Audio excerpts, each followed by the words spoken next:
Què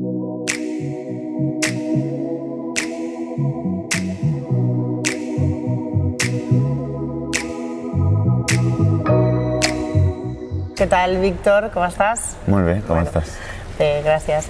El Víctor, que és el cap d'estudis de l'Institut Escola Baldomer Solà, on tot l'any despleguem les nostres activitats a Sant Roc, de centre obert, i que durant el moment de l'estiu participem a la vostra escola en aquest format de casal d'estiu. Què us sembla que nosaltres puguem donar aquesta continuïtat, aquesta feina que fem durant tot l'any, i que a l'estiu ens pugueu cedir aquest espai per seguir-li donant continuïtat?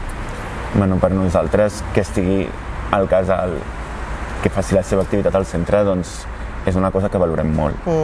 Quan nosaltres marxem de vacances, que necessitem vacances, òbviament, però sobretot en situacions de vulnerabilitat, si no hi ha un seguiment, doncs una situació que en un punt és greu es pot agreujar molt durant aquest temps en el qual no hi ha un ull posat, en aquests alumnes i en aquestes famílies.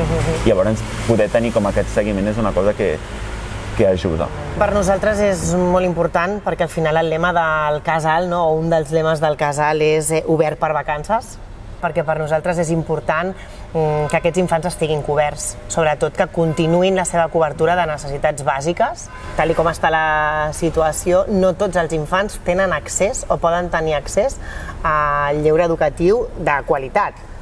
La zona de la que estem parlant, de Badalona Sud, que la veritat és que no hi ha molta oferta educativa en el lleure.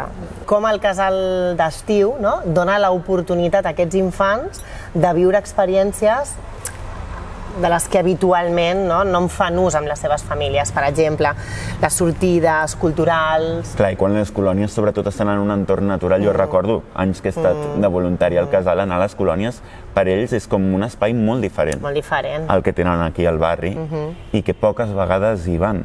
Jo sí que me'n recordo d'un alumne, d'un infant, un adolescent en aquest cas, que estàvem de colònies, vam anar un dia d'excursió que ens vam cansar moltíssim, i vam arribar a dalt del turó i va dir: profe, perquè ens diuen profe, nunca he visto tanto verde en toda mi vida. I això, i com que li brillaven una mica els ulls.